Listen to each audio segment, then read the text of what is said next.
أعوذ بالله من الشيطان اللعين الرجيم. بسم الله الرحمن الرحيم. الحمد لله رب العالمين، والصلاة والسلام على سید الانبیاء والمرسلین وختم النبیین صلوات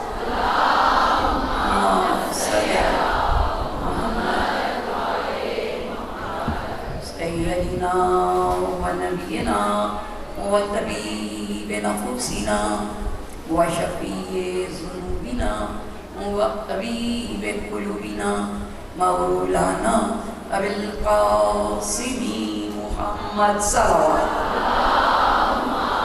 صلی علی محمد. قال اللہ تبارک و تعالی فی کتابہ المجید والفرقان الحمید. بسم اللہ الرحمن الرحیم.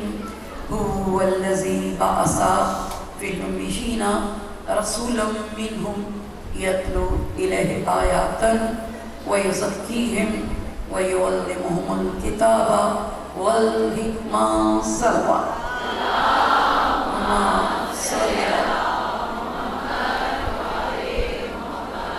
کلام بلاغت نظام میں ارشاد رب العزت ہو رہا ہے کہ ہم نے امیوں کے درمیان انہی میں سے ایک رسول کو مبعوث کیا جو آیات کی تلاوت کرتا ہے، تزکیہ نفس کرتا ہے، کتاب اور حکمت کی تعلیم دیتا ہے.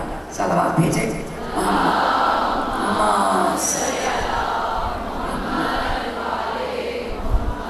پہلا پیغام ہی جو اللہ کے نبی کے ذریعے ہم تک پہنچا وہ تھا اقرا باسم ربک الذی خلق. پڑھ اپنے رب کے نام سے جس نے تجھے خلق کیا. یعنی پیغام ہی پڑھنے کا ہے. اور پڑھنے کا مطلب کیا؟ جاننا. انسان جب دنیا میں آیا تو عقل دی، اور عقل کو پروردگار دو عالم نے جو غذا دی وہ غذا علم کی تھی. اسی لیے کہا پڑھ اپنے رب کے نام سے. اور یہاں خدا نے کہا ہم نے مبعوثی اس لیے کیا کہ آپ آیات کی تلاوت کریں، تزکیہ نفس کریں، کتاب اور حکمت کی تعلیم دیں. یعنی تعلیم و تربیت دونوں ایک ساتھ چلیں نبوت کی نگرانی میں، تاکہ انسان مقام انسانیت پر آئے. جب دین کی بات کرتے ہیں تو میں نے عرض کیا تھا کہ دین کے معنی ہے عدلے کا بدلہ. جو کچھ کر رہے ہو اس کا نتیجہ ملنا ہے. اور اسی لیے خدا نے کہا میں ہوں مالک یوم الدین، اس دن کا مالک جب تمہیں عدلے کا بدلہ ملے گا. ہر ایک کو اس کی بارگاہ میں پہنچنا ہے. لیکن ہر انسان کو مخاطب کر کے خدا نے کہا کہ جب ہم نے مبعوث کیا ہے تو آیات کی تلاوت کرنا، تزکیہ نفس کرنا اور کتاب و حکمت کی تعلیم دینا. قرآن اور حسین کی یہ گفتگو آج ہماری آخری مرحلے میں داخل ہو گئی. اللہ کے نبی نے بدر میں دین بھی سکھایا، حفاظت دین بھی سکھائی اور تزکیہ نفس بھی. احد ہوا اس میں بھی سکھایا، خندق اس میں بھی سکھایا. سورہ منافقون نازل ہوئی، اللہ کے نبی نے پڑھ کے سنائی. سورہ مومنون نازل ہوئی، اللہ کے نبی نے پڑھ کے سنائی. ہر بات بتا رہے ہیں اور انسان کو انسانیت کے طریقے سکھا رہے ہیں. لیکن اس کے باوجود لوگ بدلے نہیں، اس لیے کہ انسانیت کی اکثریت کے لیے خدا نے قرآن پاک میں ارشاد فرمایا اکثرہم کاذبون، اکثرہم جاہلون، اکثرہم لا یعقلون. اور جب ان کا ذکر کیا اکثریت کا، اکثریت جھوٹوں پر مشتمل، اکثریت جاہلوں پر مشتمل ہے، اکثریت بے عقل لوگوں پر مشتمل ہے. اور پھر جب انسان کی اکثریت جھوٹ بولے، اکثریت غلط راستوں پر چلے، فکر کی منزل پر نہ آئے، تو خدا نے ان کے لیے کہا ختم اللہ علی قلوبہم وعلی سمعہم وعلی ابصارہم. ہم نے مہر لگا دی ان کی بصارتوں پر، ان کی سماعتوں پر